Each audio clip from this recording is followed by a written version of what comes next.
Get your popcorn and your beers and find your seat real quick because this fight don't necessarily have to go 12 rounds because I'm out there to rip his head off. I got H-U-R-T written in my mind. That means I'm going to destruct and destroy. They didn't just call him Marvelous. He earned it. Marvin Hagler was a walking nightmare in the ring, cold, calculated, and crushing. With fists like granite and a heart forged in fire, he didn't just fight, he waged war. From the riot-scarred streets of Newark to the bright lights of boxing glory, Hagler rose like a force of nature, tearing through the middleweight division with ruthless precision and unmatched power. He was unstoppable, unshakable, unforgettable. But how did a kid with nothing become the most feared man in sport? And what made his reign so terrifyingly dominant? Before we dive into the legacy of one of boxing's true kings, hit that like button. And if you live for stories of grit, glory, and greatness, subscribe and turn on the notification bell so you never miss a knockout moment. Let's get into it. Marvelous Marvin Hagler, born Marvin Nathaniel Hagler on May 23, 1954, in Newark, New Jersey, was a force of nature in the boxing world, with a legacy that still commands respect. Raised by his mother, Ida Mae, alongside 5 siblings, Hagler's early life was far from glamorous. After surviving the violent Newark riots of 1967, his family relocated to Brockton, Massachusetts, a move that would set the stage for Hagler's rise to greatness. From an early age, Hagler dreamed of becoming a champion, idolizing boxing legends like Floyd Patterson and Emile Griffith. At just 10 years old, he first put on a pair of boxing gloves, but his true journey began when he dropped out of school at 14 to help support his family by working in a toy factory.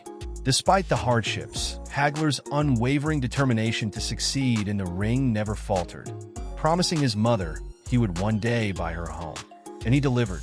Hagler's professional boxing career began in 1973, and by 1980, he had achieved what many only dream of, becoming the undisputed middleweight champion of the world. His reign lasted an incredible 7 years, with 12 successful title defenses, most ending in knockouts. With a knockout percentage of 78%, Hagler earned his place in history as one of the hardest-hitting middleweight champions to ever step into the ring. His reign was the second longest of the 20th century, cementing his status as a dominant force in the sport. In 1982, Hagler grew tired of announcers failing to acknowledge his nickname, so he legally changed his name to Marvelous Marvin Hagler, making sure the world knew exactly who he was.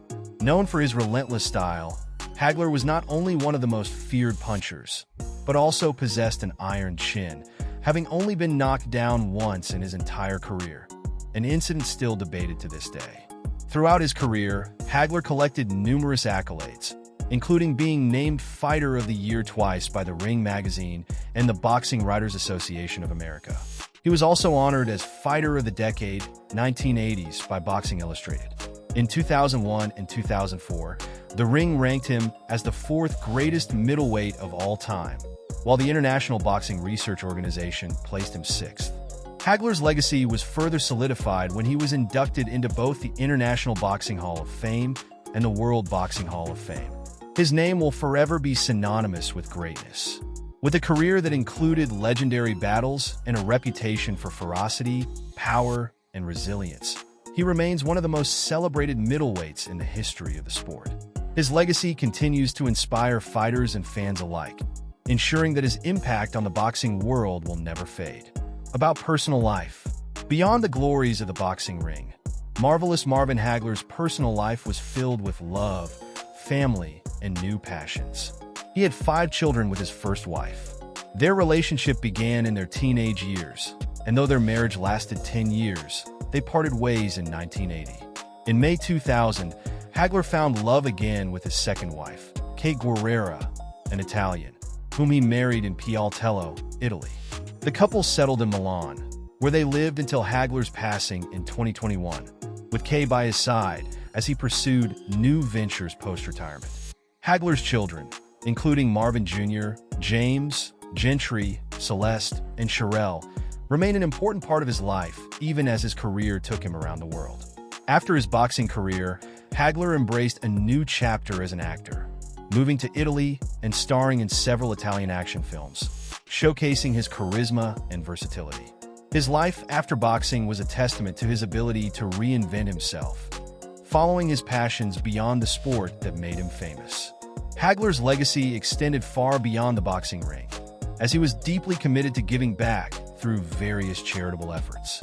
He was actively involved in supporting youth programs, often visiting schools and community centers to inspire young people to stay engaged in positive activities and away from negative influences. He contributed to numerous charitable organizations, focusing on causes that helped underprivileged children and families. Even after his retirement, he continued to make a difference by conducting boxing clinics and workshops, sharing his expertise with aspiring boxers, and often donating the proceeds to local charities. In honor of his philanthropic spirit, the Marvin Hagler Memorial Fund was established after his passing to continue his work, particularly in youth development and education. His dedication to helping others left a lasting impact, cementing his legacy not only as a champion in the ring, but as a champion for his community. About professional career, Marvelous Marvin Hagler's journey to becoming a world champion was marked by a series of struggles and hard-earned victories.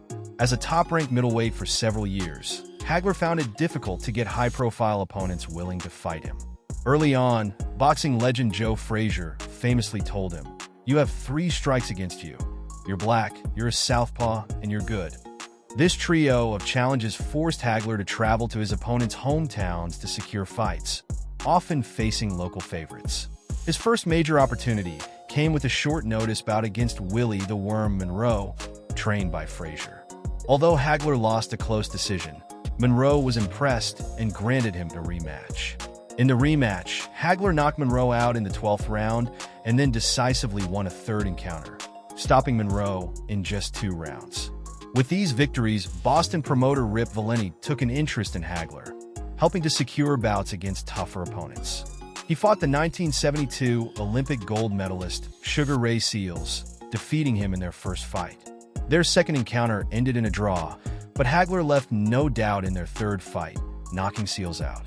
Hagler continued his ascent, stopping top-ranked fighters like Mike Colbert and Kevin Finnegan, the latter needing 40 stitches after facing Hagler. Despite suffering a controversial decision loss to Bobby Boogaloo Watts, Hagler avenged this defeat by knocking Watts out in just 2 rounds. Promoter Bob Arum took notice of his growing reputation and signed him.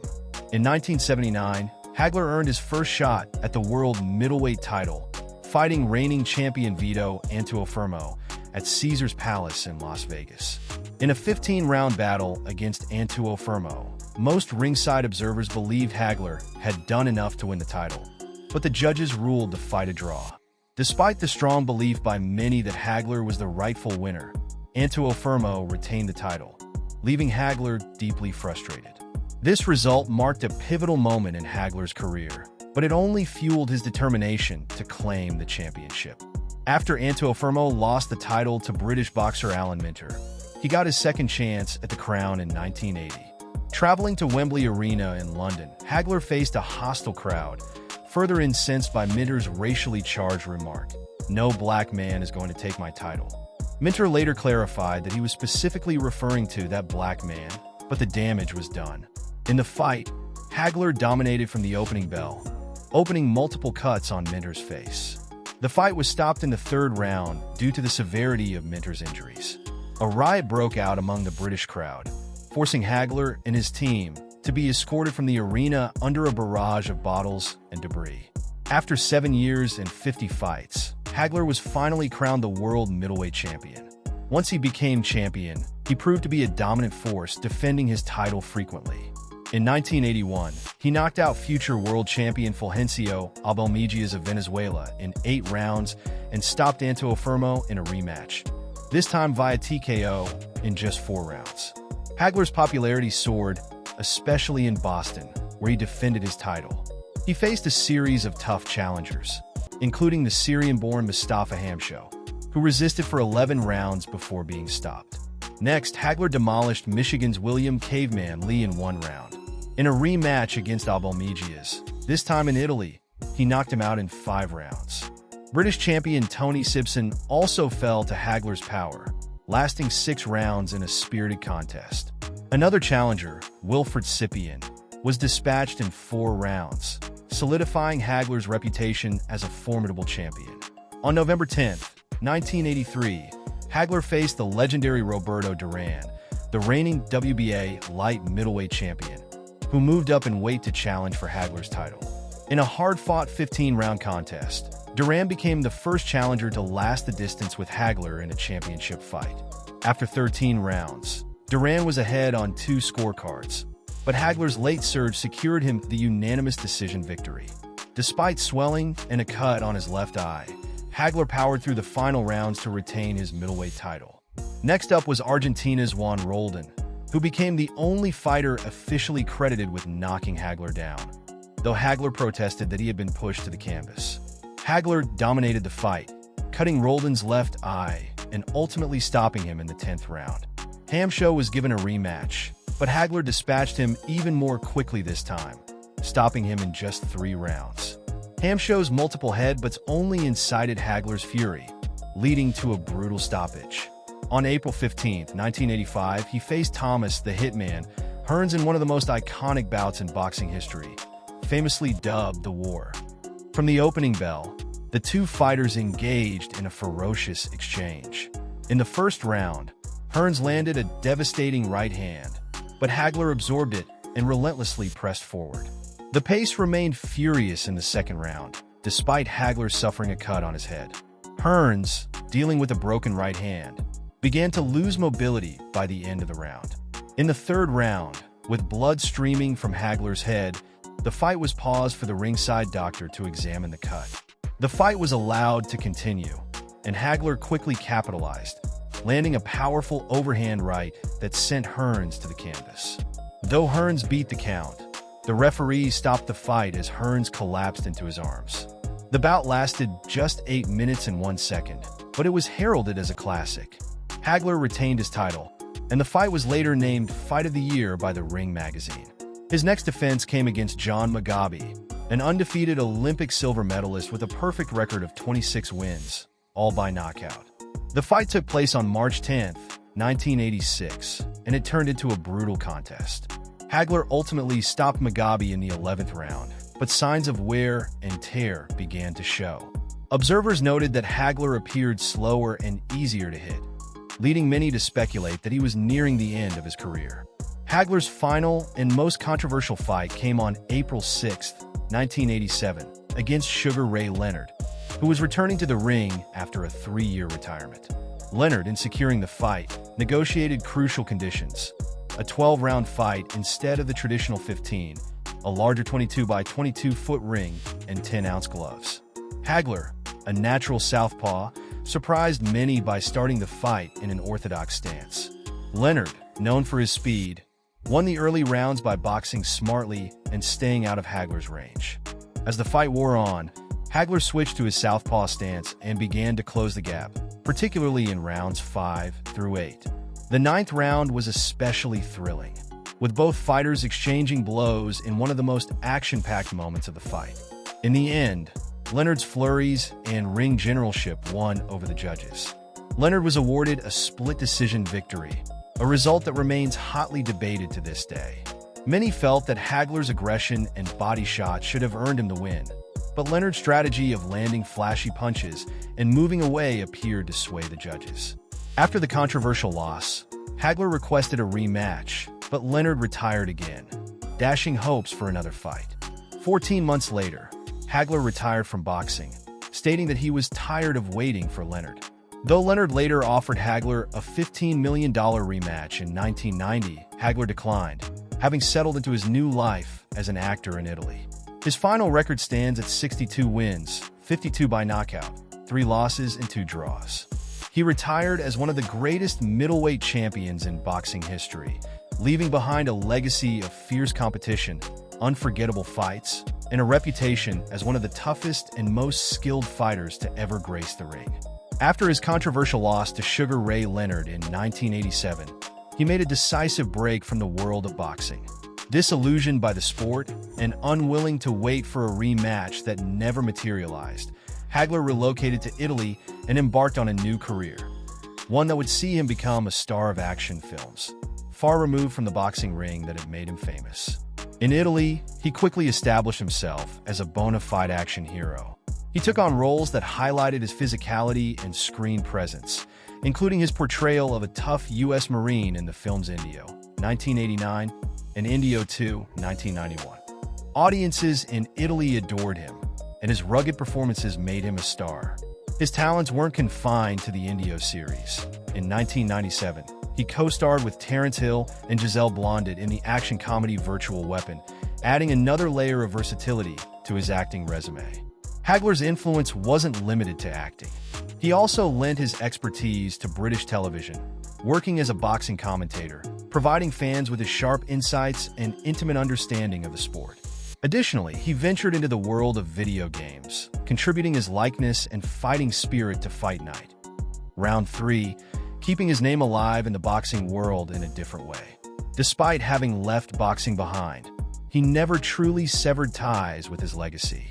He remained beloved by fans, and his legend only grew with time.